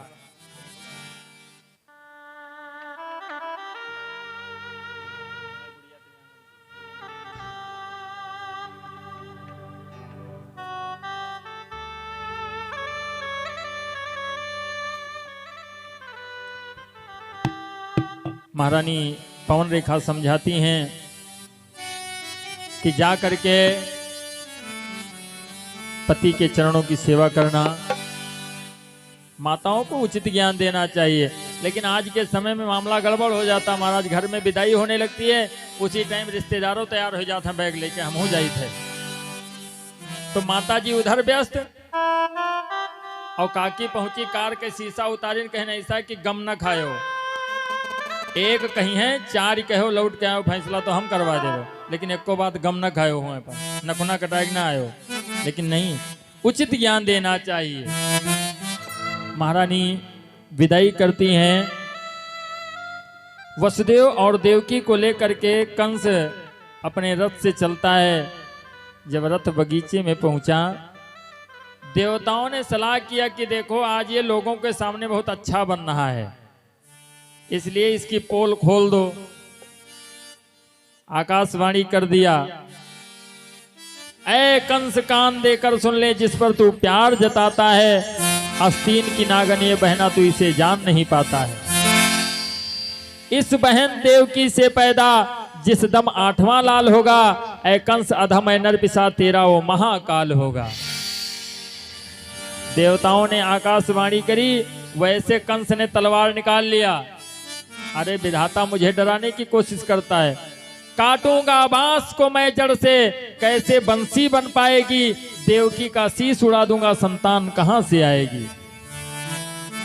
जैसे मारने के लिए आगे बढ़ा, सुखदेव जी कहते राजन, वसुदेव जी तुरंत रथ से कूद करके आ गए। महाराज वसुदेव जी ने कहा, हम सच्चे वफादार साथी अपनी मित्रता निभाएंगे, जितने सुत इसके पैदा हो तेरे पास पहुंचाएंगे। कंस ने कहा तुम्हारे ऊपर विश्वास है, जाओ। वसुदेव जी जैसे चलने के लिए हुए, नारद जी पहुंच गए, नारायण नारायण नारायण करते हुए। कहा मथुरेश्वर ये क्या कर रहे हो? वसुदेव हैं इतने मूर्ख नहीं जो सुत मरवाने लाएंगे और अपने गोदी के टुकड़े को यहां बलि चढ़ाने लाएंगे। झूठ बोल रहे हैं ये कह करके कंस को सिखा दिया। बस कंस ने तत्काल सैनिकों को बुलाया और हथकड़ी बेड़ियों के साथ में कहा, ले जा करके वसुदेव और देवकी को कारागार में बंद कर दो। बोलो बांके बिहारी लाल की जय। ले जा करके वसुदेव और देवकी को बंद कर दिया। सुखदेव जी कहते हैं राजन, वसुदेव देवकी को कारागार में बंद किया। बीता है जब कुछ समय और बीता कुछ काल, तभी देवकी गोद में जन्मा पहला लाल। प्रथम पुत्र उत्पन्न हुआ। वसुदेव जी तत्काल उसको ले लिए और लेकर के पहुंच गए, मथुरेश्वर के हाथ में दे दिया। लीजिए महाराज, ये हमारा पहला पुत्र है। कंस ने देखा, उसको दया आ गई। कहा देखो ये मेरी बहन का पहला पुत्र है, आकाशवाणी 8वें की हुई है, तो इसको हम मारेंगे नहीं, 8वां लेकर के आना और बाकी इसको ले जाओ। वसुदेव जी खुशी खुशी चल दिए और जैसे चले सभा में नारद जी पहुंच गए, नारायण नारायण नारायण करते हुए। मथुरेश्वर से कहा तुम मूर्ख हो। कहा हम मूर्ख हैं? कहा कैसे राजा हो तुम, हाथ में आया हुआ काल छोड़ रहे हो। कंस ने कहा देव ऋषि, आकाशवाणी तो 8वें की हुई थी और ये तो पहला पुत्र है, इसलिए 7 को और मारने से क्या मतलब है, 8वां ही मारेंगे। तत्काल नारद जी ने अष्टदल कमल दिखाया, कहा ये बताइए कि इसमें पहली पंखुड़ी कौन सी, 8वीं कौन सी है।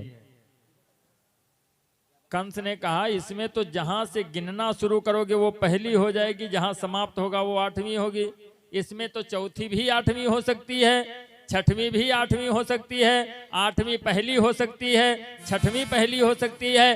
कहा इसी प्रकार काल का चक्र है, हो सकता है कि 8वां पहले में आ गया हो, तब तुम नहीं मारोगे तुमको समाप्त कर देगा। कंस के बात समझ में आ गई और तत्काल वसुदेव के हाथों से लड़के को छीन करके वहीं पे समाप्त कर दिया। बोलो बांके बिहारी लाल की जय हो। एक एक करके 6 पुत्रों को समाप्त किया। जब 7वां गर्भ हुआ देवकी को, तो भगवान नारायण ने योग माया भगवती को बुलाया। कहा देखो 7वें गर्भ में शेष का अंश जा रहा है, उसको तुम ला करके वसुदेव की जो रानी है रोहिणी, उनके गर्भ में स्थापित करो। कहां पे? नंद जी के यहां पर। और यशोदा की कन्या बन करके उनके गर्भ में निवास करो। समय पड़ने पर मैं भी आ रहा हूं। 7वें गर्भ को ला करके रोहिणी के उदर में स्थापित किया। जो भादों की षष्ठी को उसका जन्म हुआ, जो बलदाऊ, बलराम, हलधर इत्यादि नाम पड़ा। और सुखदेव जी कहते हैं इधर जब देवकी का 7वां गर्भ पता लगा कि नष्ट हो गया है, कंस ने कहा कोई बात नहीं। 8वां गर्भ हुआ, पहरेदारों की संख्या बढ़ा दिया। किसी के निगरानी में कोई घटना अगर घट गई तो उसको मृत्यु दंड देंगे हम। जब 8वां गर्भ हुआ, ईश्वर का अंश व्याप्त हुआ देवकी के गर्भ में, प्रसन्न हो गई। हथकड़ी बेड़ियां फूलों के समान प्रतीत हो रही हैं। कारागार बैकुंठ से बढ़ करके प्रतीत हो रहा है। बहुत प्रसन्न है देवकी। देवता सभी आकाश में पुष्पों को लिए खड़े हुए हैं, पुष्प वर्षा करने के लिए। क्यों? भगवान पृथ्वी पे आ रहे हैं बाल रूप में। हम लोग भी स्वागत करेंगे। देवों ने जब है किया देखो आज पुकार, तब उस कारागार में हुआ नारायण अवतार। ओ तब उस कारागार में हुआ नारायण अवतार। तब उस कारागार में हुआ नारायण अवतार। बोलो बांके बिहारी लाल की जय। भाद्रपद का महीना, कृष्ण पक्ष, अष्टमी तिथि, रात्रि के 12 बजे, दिन बुधवार, रोहिणी नक्षत्र में भगवान का प्रकाट्य हुआ कारागार में। आइए हम और आप स्तुति करते हैं कि भय प्रगट कृपाला दीन दयाला, यशोमती के हित का।